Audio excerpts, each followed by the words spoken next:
Bonjour et bienvenue dans ce podcast Culture PG un peu spécial. On est le mardi 8 juillet, il est 13h05, c'est pas du tout l'horaire habituel, mais on va faire un petit podcast quand même. On n'est que deux, on n'est pas quatre, et on va faire un peu comme on avait pu faire avant la finale, notamment PG Inter, avant PG Arsenal aussi, une petite preview tactique très orientée sur l'adversaire, avec le même analyste tactique que d'habitude. Bonjour Victor, comment ça va?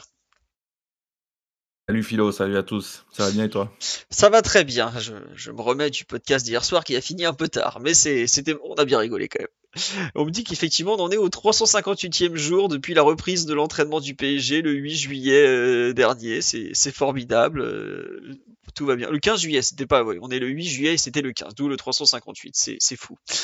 Donc, on fait un podcast aujourd'hui orienté adversaire plutôt, parce que c'est quand même un adversaire qui a beaucoup changé, un adversaire quand même très prestigieux, le Real Madrid, autoproclamé plus grand club du monde, je vous laisserai en débattre. Euh, Grande figure qui est arrivée cet été, à savoir Xabi Alonso, ancien joueur madrilène notamment, qui était arrivé de Liverpool et qui est ensuite parti au Bayern sous Guardiola, donc il est resté, si je me trompe pas, 5 saisons au Real, ou quelque chose dans le genre, et qui est devenu, il y a 4 ans, entraîneur, il a raccroché les crampons, il est parti coacher le Bayer Leverkusen. Victor, tu as donc suivi forcément, comme beaucoup d'entraîneurs, les débuts de Xabi sur le banc de touche avec le Bayer, qui a été notamment couronné par un titre de champion d'Allemagne avec le Bayer, qui est quand même, pour ceux qui ne connaissent pas, Leverkusen se faisait chanter dans tous les stades d'Allemagne une chanson qui disait "Vous ne serez jamais champion d'Allemagne", car c'était le club qui représente la loose ultime outre-Rhin. Et Xabi Alonso a su briser cette réputation avec un parcours extraordinaire, une saison tout à fait exceptionnelle il y a maintenant un an et demi, invaincu en Bundesliga, finaliste de l'Europa League. Bon, là par contre ils n'ont pas fini invaincu. D'ailleurs, je crois qu'il fait le doublé. Il prend aussi la Coupe d'Allemagne puisque il me semble qu'il justement c'était ça le fameux parcours. Est-ce que tu peux nous présenter un peu rapidement un peu les principes de jeu de Xabi Alonso, l'entraîneur? Oui, bah, Xabi Alonso, il a fait quelque chose d'extraordinaire à Leverkusen. Dès la première saison d'ailleurs, où il prend l'équipe en cours de saison, il perd en demi-finale d'Europa League contre la Roma de Mourinho. Et puis après, il va avoir cette saison 23-24 qui va être, où il va perdre que la finale d'Europa League. Et, euh, et ce qu'il développe à Leverkusen, c'est assez surprenant parce que c'est basé sur une défense à 3, même si bien sûr ça bouge beaucoup et allègrement il passe notamment au 4-2-4. Euh, Et finalement, contrairement par exemple à Guardiola, on n'est pas vraiment dans un prolongement du Xabi Alonso joueur qui jouait dans des systèmes assez conventionnels, notamment avec Rafa Benitez ou même avec Mourinho. À part avec Guardiola quand il va au Bayern, il n'y a jamais eu trop d'expérimentation tactique dont il aurait été le cobaye. Et visiblement, il a développé un univers propre, extrêmement sophistiqué et qui lui est propre pendant cette courte période de métamorphose de joueur à entraîneur. Il me semble qu'il a pris la réserve d'ailleurs de la Sociedad avec un Oui, parcours assez, c'est ça, c'est assez son. équilibré, sans se précipiter. Mm. Non, il a Et commencé par une réserve, effectivement, comme bon nombre d'anciens joueurs. Surtout en Espagne, c'est très courant de passer par la Castilla. Et il a fait ça, effectivement, avec la Real Sociedad, qui, pour ceux qui ne le savent pas, était son club formateur. Il n'est pas parti, il n'est pas passé là-bas par hasard. Et la Real Sociedad est un très grand club formateur, faut pas l'oublier aussi. C'est aussi pour ça qu'il est parti ouais. là-bas, peut-être. Voilà. Je t'en prie, continue. Ouais, et puis les Basques aussi sont de très grands formateurs d'entraîneurs. Oui. Puisque là, il y a beaucoup de Basques dans le top 5-6 mondial. Mais toujours est-il que ça va marcher tout de suite à Leverkusen et dans un style, donc, comme je le disais, extrêmement spécifique et surtout extrêmement vertical. C'est un mot qui revient souvent, notamment dans ma bouche, parce que c'est vrai que bah, c'est une tendance actuelle. Toutes les grosses équipes trouvent d'une façon ou d'une autre une forme de verticalité extrême. Et lui, son truc à lui, et ça va être encore plus net après l'effacement progressif de Boniface, parce que il y a cette fameuse histoire de transfert, etc., qui va plus ou moins écarter Boniface, qui était le profil vrai neuf. Chic va jouer neuf, mais de façon un peu plus sporadique. Et en fait, c'est autour de profils donc comme Grimaldo, Frimpong, Amin Adli, Nathan Tella notamment, donc des véritables feux follets, avec évidemment Florian Wirtz dans ce groupe de joueurs offensifs, qu'en fait, il va se distinguer avec un style qui va être vraiment euh, l'objectif de Xabi Alonso dans son après-carrière de joueur, c'est de pourrir la vie des défenseurs centraux. Il va mettre toujours un paquet de joueurs dans la zone des centraux adverses et avec des longues passes claquées au sol, donc on peut parler de jeu long ou mi-long, il va aller chercher des combinaisons extrêmement, comment dirais-je, spécifiques Il va mettre face les défenseurs centraux à chaque fois face à des dilemmes avec plein de possibilités, direct la profondeur, Wirtz dans les pieds, je laisse passer le ballon entre mes jambes et puis finalement Grimaldo prend le dos et c'est sur cette proposition ingérable pour l'adversaire qui va baser sa dominance avec ballon, même si bien sûr il est opérationnel dans tous les aspects du jeu et aussi défensivement. Très bien. Et à Leverkusen, on dit vertical, ça va arranger Noisette. Noisette étant Kylian Mbappé pour ceux qui l'ont pas reconnu. Oui, entre autres. Après, est-ce que justement cet aspect, l'aspect vertical de son football, c'est pas quelque chose qu'il a hérité de son parcours? On rappelle qu'il a quand même longtemps joué à Liverpool, championnat quand même très vertical l'Angleterre. Il a longtemps joué en Allemagne aussi avec Guardiola, même si le Guardiola est pas forcément un spécialiste de la verticalité. Est-ce que tu penses que ça vient un peu de son parcours de joueur ou non, il s'est rendu compte que le football moderne nécessitait pardon d'être vertical tout simplement? Bah, j'aurais plutôt tendance à penser que c'est le fruit d'une étude et d'un temps de recul personnel et vraiment de réflexion sur le jeu, parce que ce qui est intéressant, notamment chez Xabi Alonso, c'est que dans le jeu de position, il y a un certain nombre de règles élémentaires et notamment parmi lesquelles, ne pas se mettre sur la même ligne horizontale et la sempiternelle, sacro-sainte orientation de 3/4 qui fait partie un peu de ces concepts refuges qu'on donne Ah, souvent aux jeunes joueurs, le «Mets-toi trois comme ci, comme quarts. ça». Comme ça, tu vois le porteur et en gros, l'idée, c'est 3/4, c'est tu vois le porteur et tu vois le but. Si on Mhm. regarde Iniesta ou même, David Villa, Henry et cetera, ils sont souvent orientés de 3/4 et Xabi Alonso et ça, je trouve ça assez génial et on le voit souvent avec Wirtz et bien sûr, ça nécessite le talent de Wirtz. Les joueurs, ils vont s'orienter entre guillemets «de 2/4», totalement dos au but, sauf que quand un gars est dos au but, il peut remettre en retrait, il peut laisser passer le ballon entre ses jambes et puis c'est quand même des joueurs de très haut niveau, ils peuvent pivoter et attaquer la profondeur. Ouais. Et donc, bah, très souvent, on va retrouver deux-trois joueurs de Leverkusen sur 2 mètres carrés, 2-3 mètres carrés, dos au but, alignés sur la même ligne horizontale. Et là, quand Xhaka ou Tapsoba, etc., et désormais donc Huijsen ou Arda claquent une passe verticale, bon courage pour le défenseur pour savoir ce qu'il faut faire entre s'aligner contre la profondeur ou sortir sur le Florian Wirtz, Bellingham, etc., etc. Mhm. Très bien. On va passer un peu à ce qu'il a pu faire comment ça s'appelle, au Bayern, qui était donc son premier gros club. Donc ça, on vient de le dire, excuse-moi. Est-ce que tu veux commencer déjà à parler de ce qu'il a? Est-ce que tu veux revenir sur? Je sais que tu m'as envoyé des captures notamment de buts du Bayern à l'époque. Je vois un but notamment contre l'Atlético. Est-ce que tu veux un peu les évoquer ces captures pour un peu définir mieux pour que les gens comprennent un peu mieux ce que Xabi Alonso veut faire. Tu sais, toutes les captures. Oui, oui. Voilà. Ok, c'est parti. Alors je te laisse commenter. J'ai mis la capture numéro un. Donc on a, vous voyez, on est sur Atlético Madrid Leverkusen. L'Atlético est dans ses couleurs traditionnelles, vous pouvez pas les louper, rouge, blanche avec le short bleu. Le Bayern est dans son maillot extérieur noir à flocage bleu clair. Et on voit donc au milieu du terrain Granit Xhaka, qui est un peu un des cerveaux de l'équipe, qui est en train de combiner avec Palacios, qui est celui qui a le ballon dans les pieds, qui sont donc les deux milieux centraux. Je te laisse un peu décrire le concept et les concepts derrière ce but et un peu le contexte. Vas-y. Oui, bah, j'ai oublié de le préciser, mais là, à droite de l'écran, en bas à droite de l'écran, il y a aussi Frimpong qui est en train de peser sur cette défense un peu à 4, un peu à 5 de l'Atlético. Qui Et donc, menace la ça, c'était un profondeur. des, un des, un des plus gros matchs de la phase de ligue, Leverkusen-Atlético, deux équipes qui ont fini dans le top 8. Et donc là, Palacios va jouer en retrait sur Xhaka, mais c'est comme si Xhaka était face au jeu. Et donc, on a Grimaldo long de ligne, qui est là pour le coup, son orientation laisse pas trop de doute, il va rompre. Et ce qui est intéressant, c'est que, bon, Wirtz, il est un peu à la limite, mais Tella et Wirtz, ils sont tous les deux littéralement dos au but.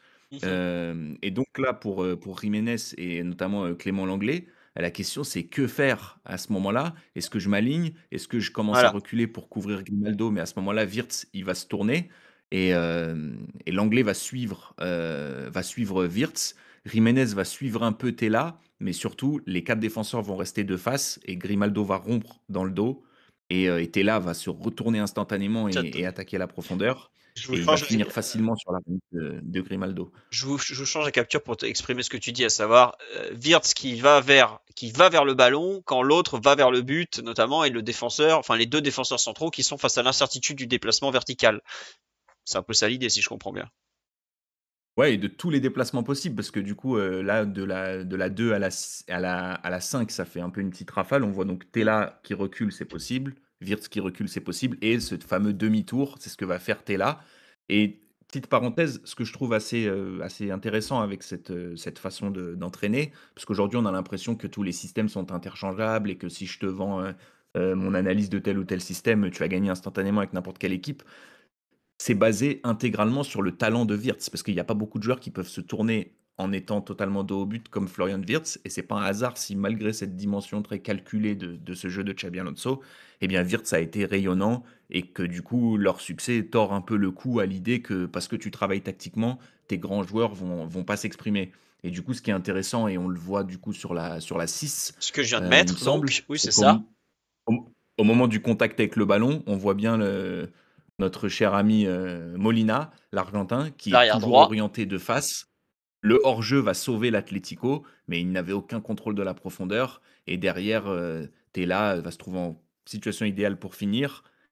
Et du coup, avec les profils du Real, et on voit notamment que Fran est hyper épanoui dans le rôle de Grimaldo, ça va sans dire qu'avec des profils comme Vinicius ou Kylian Mbappé, bah, tout indique qu'en tout cas, le matériel est là pour que ça puisse fitter à court ou à long terme ce jeu très vertical de Xabi Alonso, qui incarne d'ailleurs à cet égard une transition douce du Euh, Real semi-improvisé à un Real qui a un modèle de jeu, parce que je pense que Pérez l'a compris, il doit vivre avec son temps aussi au niveau de son entraîneur. D'accord.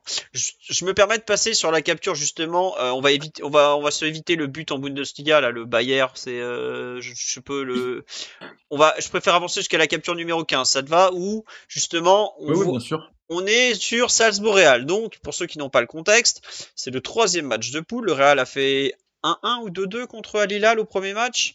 Ensuite, ils ont gagné tranquillement contre Pachuca, je crois 3-1 ou 3-0. Et donc, ils jouent un peu leur qualif sur ce match contre Salzbourg. Qu'est-ce qu'il faut noter sur déjà les grands principes de base de Xabi Alonso? Il est arrivé, il a mis en place ce qui est très rare au Real Madrid, à savoir la défense à 3. On est d'accord, c'est quand même dans l'histoire du Real Madrid, le Madrid a pratiquement toujours joué à 4 derrière. Donc là, déjà, il y a une première évolution culturelle, non? Ah bah clairement, depuis la dernière fois que le Real a vraiment joué avec trois défenseurs, c'est dans les années 2000, avec Ivan Helguera, Hierro, etc., etc., et avec la paire de pistons Salgado, Roberto Carlos. On le voit assez nettement sur le but de Zidane, pour ceux qui s'en souviennent, lors de la demi-finale de 2002 Barça-Real. D'ailleurs, dans l'équipe en face, il y avait Luis Enrique. Mais toujours est-il qu'à part un bricolage peu glorieux contre Chelsea en 2021, le Mm. Real, la défense à 3, c'est pas du tout dans leur culture. La défense, c'est Ramos, Varane qui font des exploits pour garantir l'équilibre d'une équipe qui n'en a pas. Ouais. Là, on part sur un autre modèle avec trois défenseurs qui doivent se placer dans la case B6 et pas dans la case B5 pour des sorties de balles bien millimétrées par rapport à l'adversaire, et donc une véritable révolution culturelle. Bien. Là, sur la photo, donc on voit les trois centraux. En fait, ce qui est très intéressant dans ce que Xabi Alonso commence à mettre en place, c'est qu'on a trois centraux tout de même un peu particuliers, qui sont donc, je vais vous les entourer, Rudiger, axe droit, voilà, comme ça. Huijsen, le néerlandais, la recrue à 60 millions, axe gauche. Et pourquoi ça s'affiche pas Ah mince, je suis pas sur la bonne capture. Attendez, excusez-moi, je vous reprends la bonne capture. Je vous en ai fait, j'ai fait une qui est pas la bonne. Hop, hop, hop, fichier récent, la capture numéro 15. Viens ici, cocotte, t'es où? Bah, elle est où? Attendez, je vous la retrouve. 15, 15. Elle est là, voilà. Donc, je disais, Rudiger, axe droit. Huijsen, l'excellent relayeur espagnol, axe gauche. Et le libéraux est n'est autre que notre Aurélien Tchouameni national, qui passe son temps à moitié en défense centrale et à moitié au milieu de terrain. C'est aussi un des nouveaux principes de Xabi Alonso, n'est-ce pas? Oui, et tout dépend de la hauteur du bloc adverse, mais c'est vrai que cette base, elle va être soit 3+1, soit 2+2. Et pour le coup, là, du coup, là, c'est plutôt une variation que le schéma typique. Le joueur qui est ballon au pied, on le voit pas très bien avec la qualité des images, mais c'est Arda en réalité. Et Ah, pardon, Hussein, je il croyais que est c'était en Hussein. presque latéral. Ah oui, oui, effectivement, je me suis trompé, regardez. Hussein est en fait juste devant Arda Güler dans un duel 1 contre 1. Attendez, je vous les mets en plus épais. Voilà. Hussein, il est effectivement là, si je me trompe pas. Au marquage, il est pas au marquage, mais il est en 1 contre 1 avec un mec de Salzbourg, voilà. Et donc c'est Arda, ex ailier droit, qui se retrouve meneur de jeu très très reculé sur cette action quand même. Oui, et ce qui est intéressant sur cette action, et c'est cette dimension, système qui est intéressante, surtout dans un club comme le Real, c'est que Arda, là, c'est vraiment un rôle et une façon de rentrer dans la défense qui est typique de Granit Xhaka, qui est donc, gaucher comme lui et qui fait partie des joueurs auxquels, parce que quand Xhaka quitte Arsenal, c'est quand même par la petite porte et Xabi Oh Alonso va oui. lui donner littéralement une deuxième jeunesse. Et Huijsen, il est exactement dans le rôle de notre ami, équatorien, si je dis pas de bêtises, Pacho. Hincapié, Ah, Nketiah, oui, effectivement, qui oui. est donc Qui est le équatorien. coéquipier Tout à fait, de Pacho. de William Pacho. Celui qui Et fait jouer dans ce rôle, Pacho, lui, pour ceux qui savent pas, Incapié, c'est celui qui fait jouer Pacho axe droit en défense avec la sélection nationale de façon régulière, vu que les deux sont gauchers. Voilà, petite anecdote. Je t'en prie, continue. Donc le gaucher Wichsen, ou le gaucher Guller, eh ben, il est exactement dans le même registre que Hincapié, à savoir le central gauche, mais s'il décale et que le Grimaldo, qui est donc Fran, monte d'un cran, et ben on passe instantanément de une relance à 3+2 à une relance à 4+2, et on bascule sur ce fameux système 4-2-4 qui ouvre encore d'autres possibilités défensives, pour en parler un peu peut-être à la fin, notamment quasiment 6-2-2. Et donc du coup, ce qui est intéressant sur cette capture, hmm, c'est on parle souvent d'infériorité numérique ou d'égalité numérique pour l'attaque, et Xabi, lui, il met carrément les défenseurs centraux en infériorité numérique. Et notre cher Gadou va être en grande difficulté, comme tous les défenseurs quasiment qui croisent les équipes de Xabi Alonso, parce qu'il se retrouve avec Gonzalo Garcia qui attaque la profondeur, Vinicius qui peut l'attaquer à tout moment, et devant lui, il n'y a que lui et son collègue pour gérer Bellingham, qui, à la manière de Florian Wirtz, vient la demander dans les pieds. Et j'ai arrêté l'image à ce moment-là parce que là, avec son bras droit, il dit mets-la moi dans les pieds, et avec ses yeux, il regarde pour voir si la menace profondeur fait son effet. Arda va pas lui passer la balle, mais ce moment montre la dimension profondeur au service du jeu dans les pieds et mhm, pas dans autant que l'espace. l'inverse. Ouais, je vois. Et là, pour le coup, le Real cherche à trouver sa passe verticale dans les pieds et pas à attaquer la profondeur. Là, on est clairement sur une recherche de jeu dans les pieds. Bah, justement, si jamais, si tu veux bien, on peut Oui, peut-être mettre vas-y, juste vas-y. rapide la capture numéro 13 ou 14. Il n'y a pas de Ou souci. 13, tu peux mettre la 13. Ouais, on est en Bundesliga. Bayer Leverkusen, Wolfsburg. C'est ça. Voilà, exactement. Le Et là, ballon, donc là, on va avoir Adli qui va se proposer pied. On va avoir Iglesias, éphémère neuf de Leverkusen, qui va faire un peu des deux. Wirtz qui va rompre. Mais évidemment, s'il y a la place, c'est Lacroix, le central droit, qui va s'engager un peu. Punition directe, passe lobé et filoche de Florian Wirtz. Donc c'est autant pied que profondeur. Ça dépend de la voilà. réaction de Hop. l'adversaire. Ah, ok, d'accord. Non, non, c'est bien. Mais c'est vrai que sur la capture d'écran, on avait l'impression que l'ami Bellingham voulait absolument la balle dans les pieds et que l'ami Arda est pas certain de lui donner. D'ailleurs, visiblement, il ne lui donne pas. Est-ce que tu veux qu'on avance un peu ou est-ce qu'il y a encore quelque chose à voir sur cette image pour expliquer un peu le Shabby Ball? Non, non, on peut avancer. Il y a eu deux autres mouvements assez Ah, c'est car. explicites sur ce match. D'accord. Ah Entre tiens, attends. parenthèses, qui était un match quand même couperé. Hein. S'il passait pas, il n'y avait pas de qualif. Ouais. S'il gagnait pas, il n'y a pas de qualif. J'ai mis la capture 16. Est-ce qu'il y a quelque chose à regarder dessus? Où on voit justement le placement des trois derrière, Huijsen, Chouameni, Rudiger avec le ballon, Valverde, Güler devant lui. On voit l'espèce de losange qui se forme au milieu. C'est peut-être ça aussi qui est intéressant. Ouais. Bon, déjà, il y a un travail graphique de ma part de haut Ah niveau là, pour donner l'illusion de profondeur. ah là, J'espère l'image, chacun va saluer. l'image déformée est extraordinaire. On Il est faut sur du vivre avec son travail. temps. Ah là, on est quelque part entre le gif des années 90 et la palette à doudou. Il faut saluer l'artiste. Mais bref. Non, en fait, ce que tu... Du coup, Oui, vas-y, je t'excuse, excuse-moi. non, bah, du coup, on voit bien cette multiplicité d'options et surtout la possibilité permanente de jouer en profondeur. Parce que si on se met à la place des défenseurs de Salzbourg, tu peux pas te contenter de dire j'avance, je ferme le terrain, hors jeu, comme ça je suis au contact de Bellingham. Parce qu'il y a toujours cette possibilité que le ballon aille direct chez Vinicius, comme on vient de le voir direct chez notre ami Chez Fields. Wirtz. Et finalement, ben, Bellingham étant quand même menaçant entre les lignes, le relayeur droit va serrer un peu trop sur Bellingham. Tchouaméni va la mettre à Valverde. Valverde, en profitant de cette défense et recul, va la mettre à Bellingham. Et derrière, il va, à sa main, ajuster une passe pour Vinicius qui va avoir une énorme occasion, un contre un. Et sur cette capture avec t'as vu Star Wars, comme on me le dit sur le live, il y a un truc qui est quand même très marquant et qui est très Xabi Alonso, c'est la densité axiale de joueurs. Là, on a dans un tout petit périmètre Vinicius, Garcia, Bellingham, Valverde et Güler. Et on voit tout le bloc de Salzbourg qui est obligé de serrer dans l'axe et donc de libérer les côtés malgré tout. Et ce que tu expliquais dans ton article sur Sky Suisse il y a 2 jours, c'est quelque chose qui est très Xabi Alonso, c'est la volonté de surcharger des petits périmètres. Ouais, et je trouve, personnellement, je trouve ça vraiment très intéressant. Et je trouve que il y a quand même une certaine, il y a quelque chose de commun avec les adversaires que le PSG a su gérer dans son parcours en Champions League. Liverpool d'une certaine façon, et surtout Aston Villa et bien évidemment Arsenal. Parce que quand l'adversaire est trop dense, il y a un choix à faire. Soit tu assumes de rester en sous-nombre et tu te dis d'une façon ou d'une autre, je vais faire l'interception. On voit bien sur le schéma que là, l'interception n'est pas loin. Mais d'un autre côté, tu te dis qu'en face, il y a beaucoup de qualité technique et que même si comment dire, la possibilité d'intercepter, c'est 70 centimètres ou 1 mètre, bah, la jambe, elle va pas être tendue efficacement. Et du coup, bah, le mec, il va se tourner. Et du coup, il y a quelque chose de commun, je trouve, avec le jeu d'Arteta.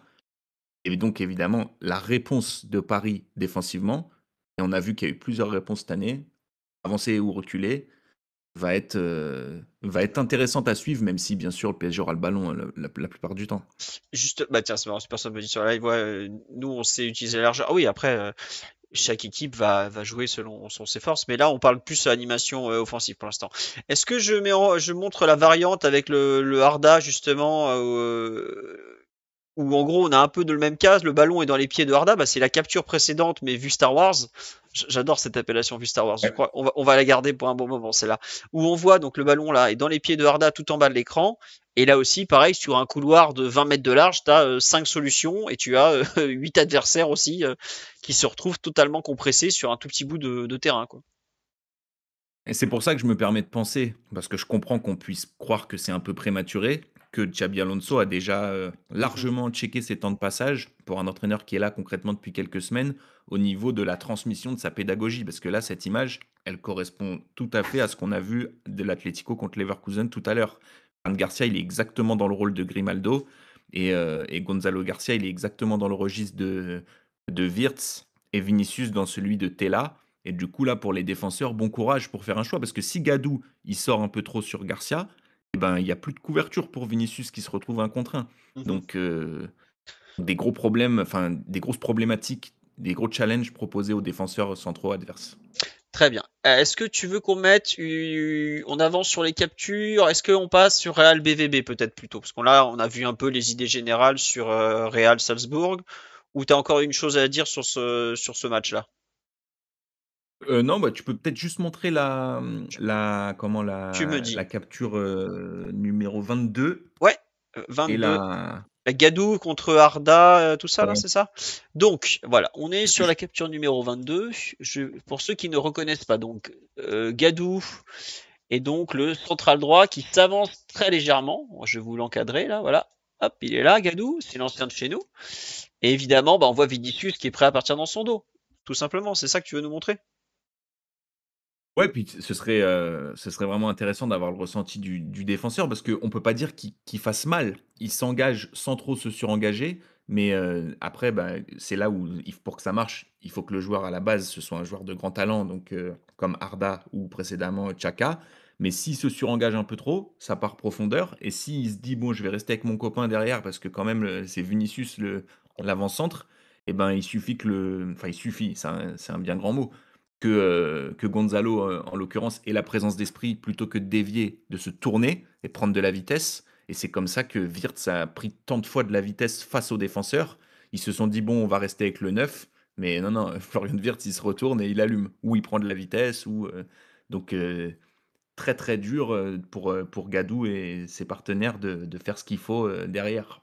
D'ailleurs, pour la charnière Marquinhos-Beraldo, ça va être un test de lecture, de compréhension du jeu assez important. Ah, bon, le PSG a de la chance. Marquinhos, malgré ses défauts de vitesse et sa relative frilosité dans sa façon de défendre, et quand même un joueur avec une excellente lecture du jeu malgré tout, donc ça c'est bien. Mais pour un joueur comme Beraldo, qui est un joueur jeune, qui a 20 ans, c'est un 2003, il doit avoir 21 ans, Beraldo, ça va être un test assez important. Comment il s'appelle?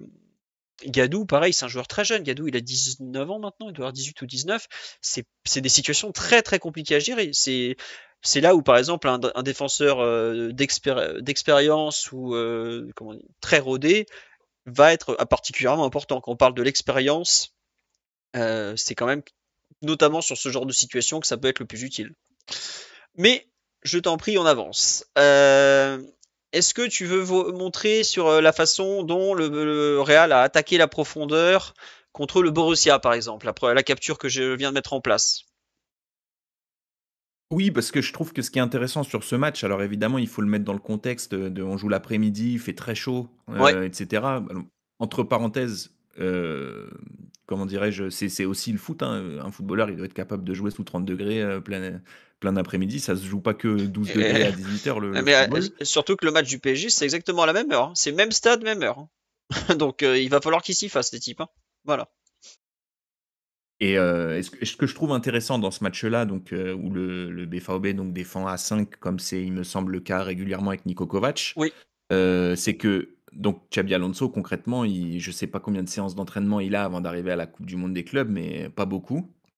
Et on voit qu'on n'attaque pas au hasard selon l'organisation de l'adversaire, parce que l'organisation va un petit peu changer contre Dortmund, et ça saute pas vraiment aux yeux, même avec les images en vidéo, mais on voit que Bellingham, là, il a la même orientation 100% dos au but que Florian Wirtz. Il Attendez, va réussir à draguer le central droit juste ce qu'il faut, et Huijsen, et sa perte, c'est un gros coup dur pour le Real. Il va claquer la passe qu'il faut à Fran/Grimaldo, ouais. et les deux autres attaquants, Vini et Gonzalo, ils se posent pas de questions, ils savent ce qu'ils ont à faire, et en 2 secondes, ils vont déferler littéralement sur la surface. Attendez, je vous mets pour ceux qui ne savent pas qui est Fran Garcia, c'est donc le piston gauche qui va attaquer la profondeur derrière l'arrière droit de Dortmund sur ça. Je sais plus si c'est par Ryerson ou autre. Mais je vous mets C'est Thierry Herson. c'est ça, hein, qui est qui est plutôt un bon joueur, mais il y a des moments où bon, voilà, là le ballon est parti et vous voyez que Fran Garcia, Fran Garcia est parti dans le dos de Ryerson et on sait comment ça se finit. Savoir mal pour Dortmund, mais vu que Dortmund est quand même pas une très bonne équipe, on se doutait bien que ça allait finir comme ça. On nous dit l'Inter Milan joue aussi avec trois défenseurs centraux. Oui, bah après, il y en a beaucoup des équipes qui jouent à trois défenseurs centraux, surtout en phase de possession, comme ça. Le PSG joue pratiquement à trois défenseurs centraux en phase de possession. Mais c'est vrai que c'est là où c'est intéressant, c'est que malgré la surcharge axiale avec Bellingham, avec Güler, avec les deux attaquants, parce que le Real joue quand même souvent finalement avec deux attaquants axiaux, c'est en jouant un appel en profondeur sur le côté où il y a du 1 contre 1 que le Real a fait la différence, quoi, tout simplement. Ouais, ouais, et puis avec une bonne compréhension de l'adversaire, et à cet égard, il y a quand même une curiosité sur ce que Paris va proposer, notamment défensivement. Alors, on peut deviner que dès que le coup de sifflet final a été donné contre le Bayern, le staff s'est employé du côté du PSG à étudier l'adversaire. Mais pour savoir ce que va faire le Real, je pense qu'il faut quand même savoir ce que Xabi Alonso faisait à Leverkusen. Mm. Et du coup, là, en plus, absence de Pacho, dont le niveau est de plus en plus stratosphérique, et dont la collaboration avec Nuno était huilée par des automatismes maintenant bien présents, parce que c'est pas rien d'être dans une équipe où tu as traversé des tempêtes, tu t'es adapté, tu as mis en place différents plans de jeu. Derrière, les adaptations sont plus faciles. Hem et heu et là, du coup, je dirais pas que Paris va aller dans l'inconnu, mais quand même, avec moins de temps pour préparer le match, contre un adversaire où ils ont pas eu le temps de faire tout le travail qu'ils ont pu faire cette année en Champions League, parce qu'on peut penser qu'ils ont un peu travaillé avant de jouer contre Arsenal notamment, ou Aston Villa, Un ou petit peu. l'Inter bien entendu. Donc là, il va avoir quand même une petite dimension impro, même si Beraldo, enfin, je sais pas ce que tu en penses, je trouve que quand on a eu besoin de lui, il a quand même été, largement opérationnel, Oui. notamment contre Villa au match aller. Ouais, non, non, il a fait le travail dans tout ce qui est tu sais, lecture, vraiment, anticipation, tout ça, ça va. Le problème de Beraldo, c'est plus la dimension physique, l'accélération des joueurs, où c'est un défenseur central qui est pas très rapide, qui est pas spécialement costaud. Il est capable de gagner un duel aérien en mettant le coude, par exemple, mais sur 5 mètres, tu sais qu'il, même il anticipe, il va parfois être dans le dur. Après, bon, il a des qualités ce jeune, hein. Tu finis pas au PSG sans te faire sortir du groupe par hasard, mais c'est pas simple pour lui. Donc voilà. Voilà. Après, c'est vrai que comme dit sur live, le staff bosse énormément. Non, mais à ce niveau-là, enfin, nous, la saison, on a l'impression qu'elle est infinie, mais imaginez-vous le staff, tout ce qu'ils ont dû travailler cette année, hein, la façon dont ils gèrent la progression du PSG sur les coups de pied arrêtés. Enfin, c'est très très dur pour le staff technique cette saison aussi, malgré tout. Ce sont des gens qui travaillent énormément, énormément. Voilà. Sur le Real, sur un peu comment ça s'appelle, le conducteur qu'on avait fait autour de Real BFAOB, est-ce que tu as une capture que tu veux montrer pour un peu se projeter sur Real PSG, notamment tu m'avais envoyé des captures de Brest, Bayer Leverkusen, est-ce que tu penses que c'est là qu'il faut les montrer?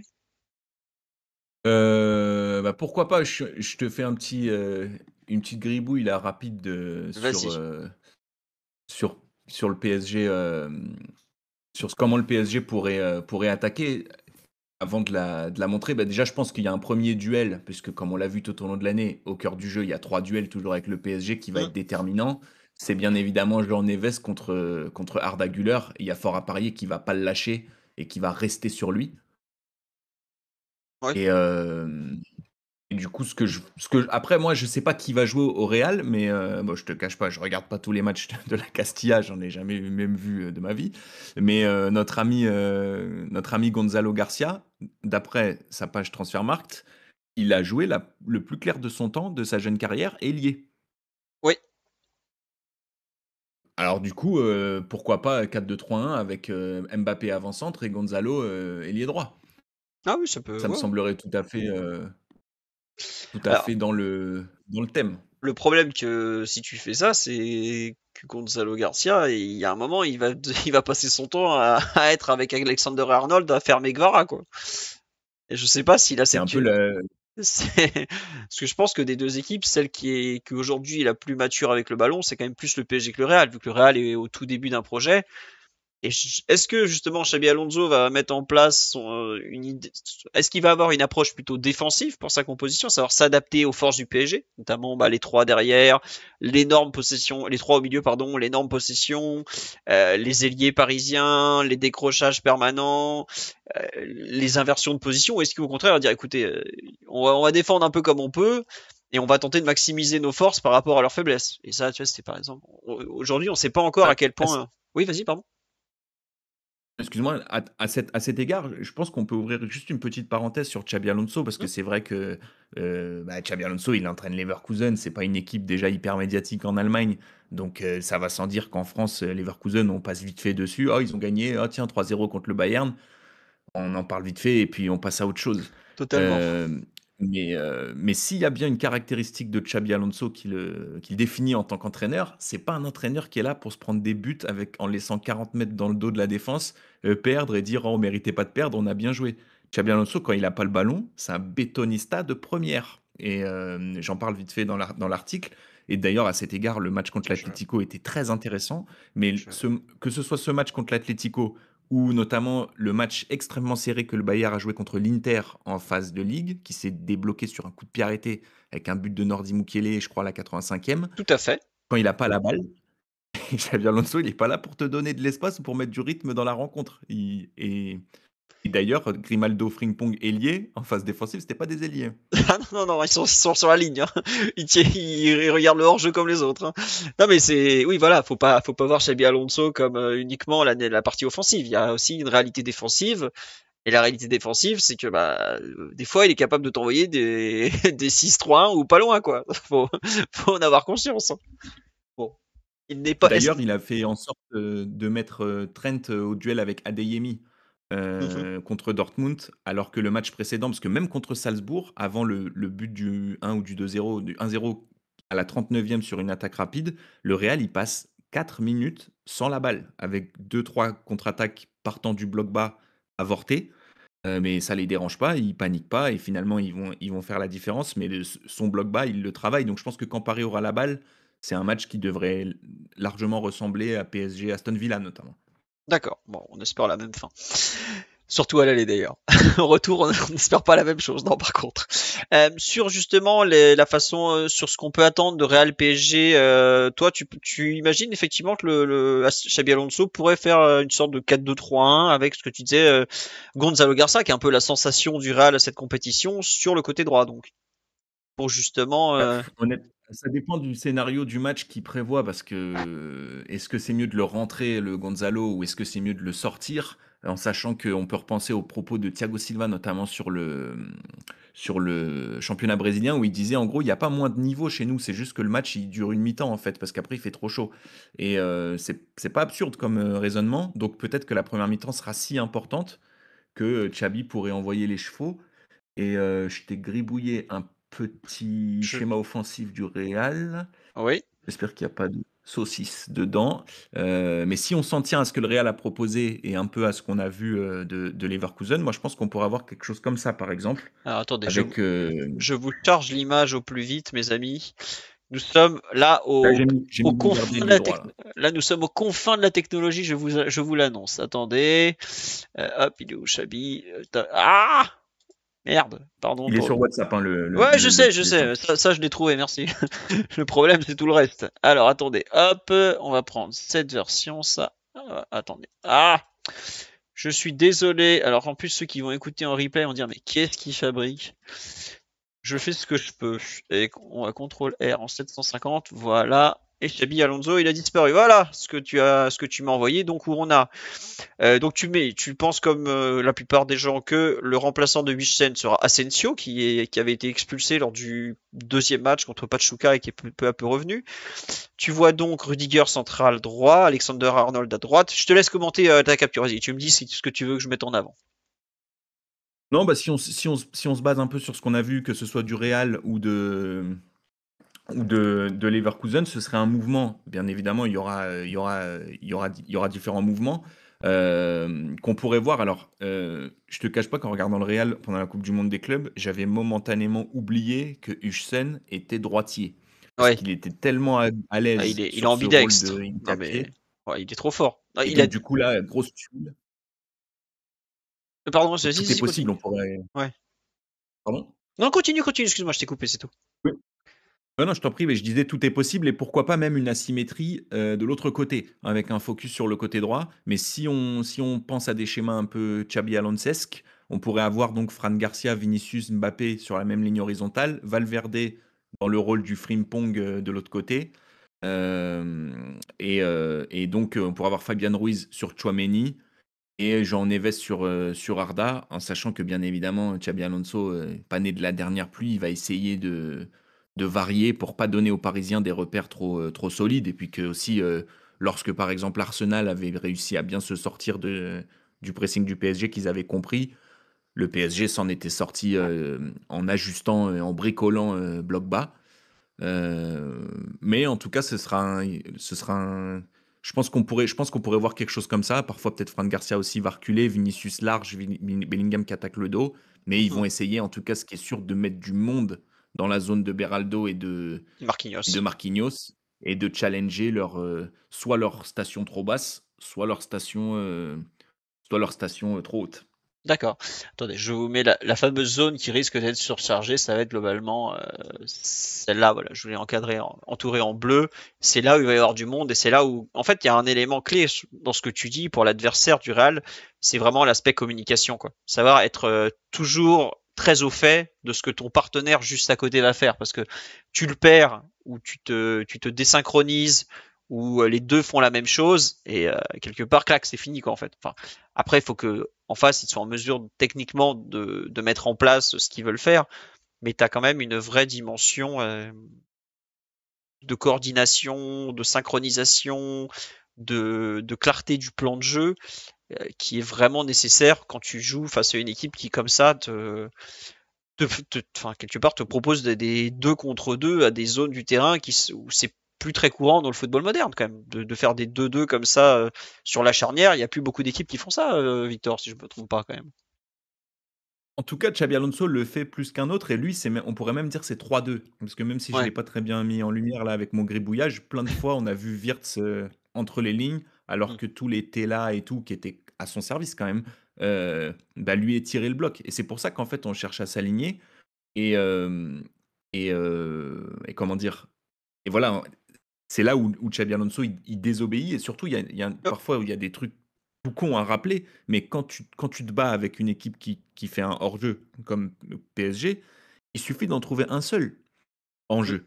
Et à cet égard, alors attends, est-ce que je l'ai mis dans les captures?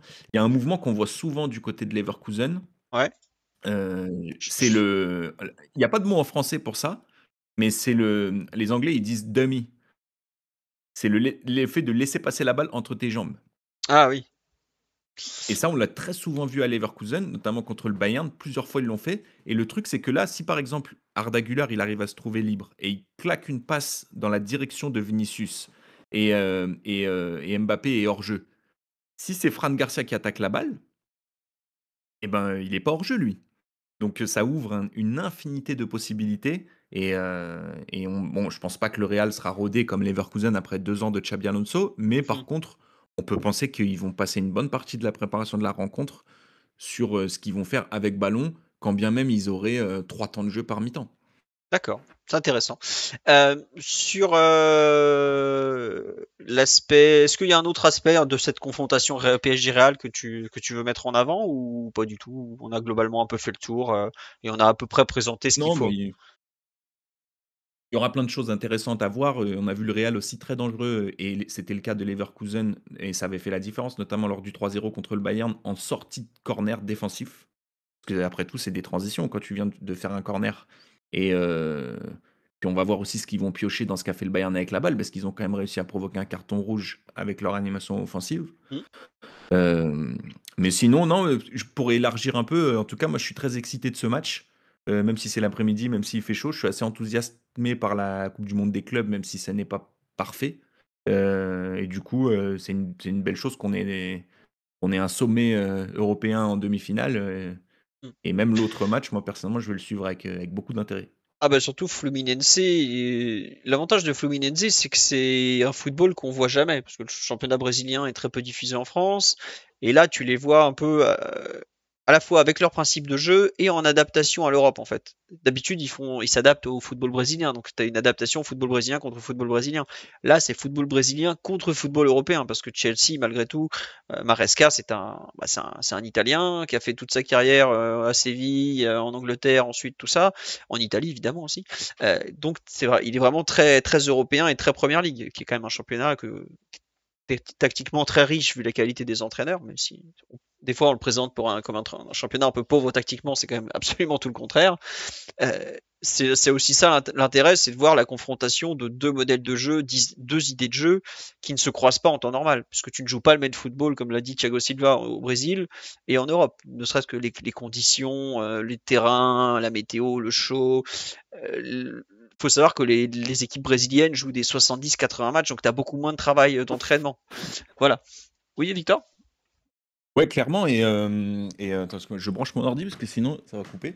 Ah, Et Maresca, enfin en tout cas, Maresca, c'est vraiment un gars qui maîtrise son délire au niveau du jeu de position et ça commence à être de plus en plus cohérent.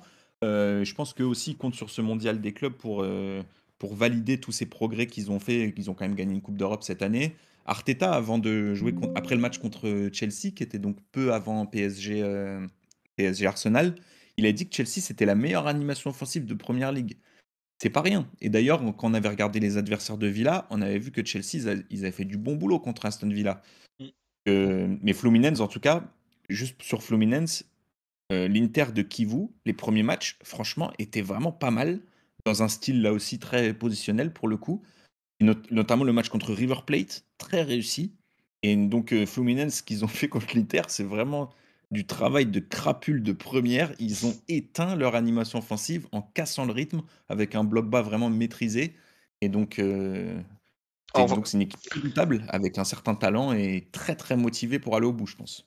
Ah oui, oui. Bah, depuis le début, les Brésiliens sont les clubs qui ont pris la compétition le plus au sérieux. Alors évidemment, la manne financière, on sait que ça intéresse beaucoup les propriétaires et le football local, mais Botafogo jouait sa vie à chaque match de compétition, alors que nous, on était là, genre qu'est-ce qu'ils font? Voilà, Fluminense est en demi-finale, Flamengo a pas été du tout ridicule jusqu'au match contre le Bayern. Non, c'est bien. Et puis on verra un peu ce PSG Real. Après, tiens, une question pour toi. Qu'est-ce que ça représente pour toi l'absence de Wissem dans le plan de jeu du Real? Je pense que c'est surtout au niveau de la construction que c'est gênant pour eux. Oui, oui, parce qu'Asensio, défensivement, quand même, je trouve que c'est pas mal. Mais il me semble pas, dans mes souvenirs de la Champions League l'année dernière, qu'Asensio ait montré une particulière aisance avec son pied gauche ou Non, non, orienté clairement. gaucher. Non, Donc, clairement. il a perdu son incapié et on va voir comment il s'en sort. Ouais, on va voir ça. On nous dit quelle absence est la plus grave, Wissem ou Pacho? Moi, je te laisse répondre. Je sais que j'ai mon idée, mais je te laisse répondre.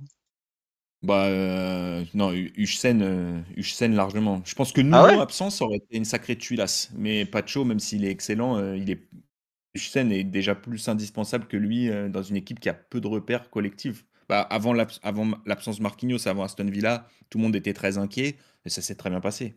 Ouais, en fait, c'est pour toi l'absence la plus gênante, c'est toujours celle de l'équipe qui a le moins de repères en fait. Parce que t'as Oui, plus à voilà. reconstruire. D'accord, ok. Parce que je pense qu'individuellement, aujourd'hui, Pacho est un meilleur joueur que Wissem malgré tout. Bah oui, c'est devenu un top mondial sur l'année passée. Très bien. Bon, on a fait un petit tour un peu tactique de tout ce qu'on peut un peu voir de ces débuts de Xabi Alonso au Real. On a vu un peu ce que ça pouvait proposer par rapport au PSG, comment le PSG va répondre. La partie la plus intéressante, enfin, je ne sais pas si c'est la plus intéressante, mais une des parties qui sera intéressante, c'est de voir comment Luis Enrique va attaquer justement face à cette équipe du Real et qu'on n'a pas vraiment vu encore en phase défensive, quoi. Parce que c'est pas les. Si le Borussia les a vraiment bousculés défensivement, tu trouves? Le Borussia a eu ses temps forts, mais même Salzbourg, hein. Salzbourg, ils ont eu des longs temps de jeu hein, contre le Real. Quand le Real marque le 1-0, c'est plutôt temps fort Salzbourg. Et ça va jouer aussi dans la compo du Real, parce que Xabi Alonso, il va se demander qui est mon cinquième défenseur au moment où j'ai pas la balle. Mhm. Et là aussi, on peut se demander comment, en si peu de temps, il peut bien comprendre. Est-ce qu'il aura le temps seulement de se pencher, par exemple, sur PSG Villa ou ce genre de contexte? Est-ce qu'il cherchera à faire un pressing haut? Euh, moi, ce que je vois, c'est un match quand même qui ressemble à PSG Aston Villa avec Arda Güler devant la défense et derrière Valverde ou un milieu de terrain qui va se joindre au back 5 qui limite back 6 Mhm. et Vinicius Mbappé devant.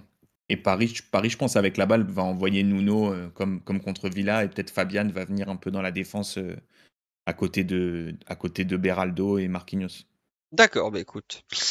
On va voir ce que ça va donner tout ça. On nous dit Madrid est moins physique et largement moins fort en pressing que les Anglais et le Bayern. Alors, c'est très possible, mais il faut pas oublier qu'on est le 8 juillet, que le PSG est pas dans la forme physique du mois d'avril non plus, qu'il va faire très chaud. Donc tout ça, ça nivelle un peu les valeurs physiques malgré tout.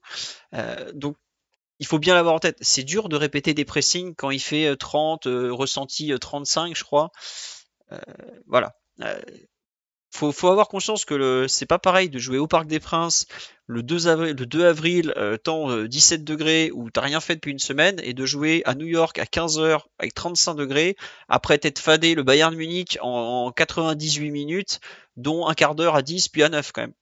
Faut bien réaliser que le PSG a joué un match de Ligue des Champions il y a 4 jours et va rejouer un match de Ligue des Champions mercredi soir contre une équipe qui a eu un quart de finale un peu plus raisonnable. Et sachant qu'en plus, après, Paris s'est tapé un déménagement de Atlanta à New York.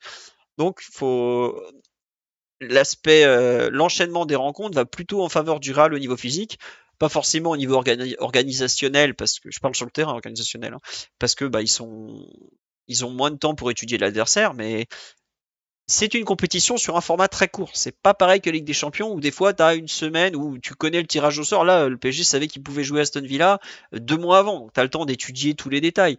Euh, Là, PSG Real, ouais, on le sait depuis le quart de finale, enfin depuis 8 jours qu'on a vraiment les poules et les tableaux. Mais t'as pas le temps en 8 jours, sachant que tu as tous les matchs à préparer, de t'enfiler encore les matchs des autres. Vous voyez, enfin, tu vois ce que je veux dire, Victor, t'es d'accord ou pas? Franchement, je sais pas comment c'est organisé à l'intérieur, mais si jamais a un rat de laboratoire dans son staff qui est capable de s'envoyer quelques matchs ou faire quelques recherches. C'est sûr que l'entraîneur, en tout cas, il peut pas tout faire. Voilà. Et il y a une grosse part d'improvisation, mais de toute façon, on peut le tourner dans tous les sens. Je vois pas comment le Real, ils peuvent faire autre chose que compter sur les vertus, comment dire, peu énergivores du bloc bas. Ils vont pas aller se crever à faire un pressing haut tout le match. Ils savent qu'une fois qu'ils sont en bloc bas, ils maîtrisent quand même leur affaire. Après, contre Paris, c'est encore une autre affaire. Mais je pense que le Real va s'appuyer sur des longs temps de jeu en bloc bas pour souffler, récupérer et prendre de la confiance. Peut-être pas le, le meilleur moyen d'avoir confiance contre Paris, mais bon, on verra ce que ça donne. En tout cas, il me semble que contre Dortmund, quand il fait très chaud l'après-midi, Mm. il y a quand même moins de temps effectif.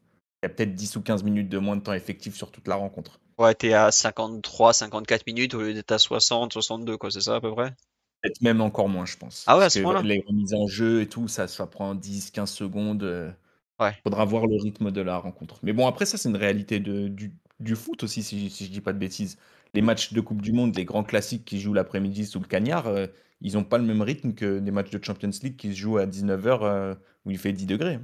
Totalement. Non, mais c'est aussi pour ça que la Champions League, t'as un niveau probablement bien plus élevé en termes de football que les Euros ou les Coupes du Monde, parce que bah t'es dans des conditions parfaites, t'as du temps de préparation, t'es pas dans l'enchaînement des rencontres où dès la quatrième ou cinquième de la compétition, tu tires la langue et tu joues au mental, quoi. Globalement, les compétitions, les Coupes du Monde, les Euros, tout ça. Alors, t'as les bonnes équipes qui vont s'appuyer sur les vertus collectives qu'elles ont développées depuis des années, mais t'as beaucoup d'équipes qui jouent en serrant les dents, hein. L'équipe de France à la Coupe du Monde 2022, ça joue en serrant les dents à partir des limites du premier match, vu tous les absents qu'il y a eu.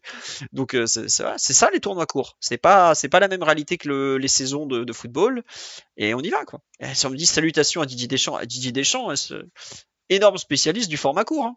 Le- c'est pas du beau football, hein, mais c'est aussi ça le football, comme tu dis, Victoria, l'adaptation permanente et savoir être efficace avec peu de temps. On est dans ce type de format. Allez, sur ce, on vous laisse. On a fait quand même une preview assez complète sur l'aspect un peu tactique, sur l'adversaire. On se retrouvera, nous, sur le site en écrit, évidemment, toute la journée, toutes les semaines, tous les jours, depuis plus de 10 ans maintenant. Et en podcast, je pense qu'on fera un podcast de débrief jeudi soir. Nos pronos, je préfère ne pas en donner, je suis catastrophique. Victor, dis-moi que le Real va gagner, s'il te plaît. Tu sais pourquoi? Non, non, non plus, je me risque plus dans ce genre de zone. Il faut savoir que Victor est une sorte d'ultime némésis pour une équipe. S'il est pour vous, vous êtes cuit globalement. Je pronostique que des tendances maintenant. Je Pas des matchs. pronostique des tendances. Allez, sur ce, merci à tous. Les vacances, ça attendra. On verra pour plus tard. Un petit 3-0 pour le Real, mais écoutez, je leur souhaite, on va dire. Vu nos capacités, je leur souhaite. Allez, encore merci à tous pour votre fidélité sur le live et tout. Je vous ai pas beaucoup cité sur le live, je suis désolé. C'était plus un échange avec Victor, mais en tout cas, c'était un plaisir de vous retrouver. On espère que ça vous a plu. Je vais mettre le podcast en dispo sur YouTube. Et je sais pas si je le remettrai sur les plateformes audio parce que comme je vous l'ai dit, comme il n'y a pas les captures, c'est un peu plus compliqué à suivre. Une personne me l'a demandé d'écouter. Je vois cet après-midi ce que j'ai le temps de faire en tout cas. Allez, gros bisous à tous. On espère que ça vous a plu et à très vite. Ciao ciao tout le monde. Ciao Philo, salut à tous. Allez, vive l'open source comme toujours qui nous permet ce genre de prestations extraordinaires d'un point de vue technique.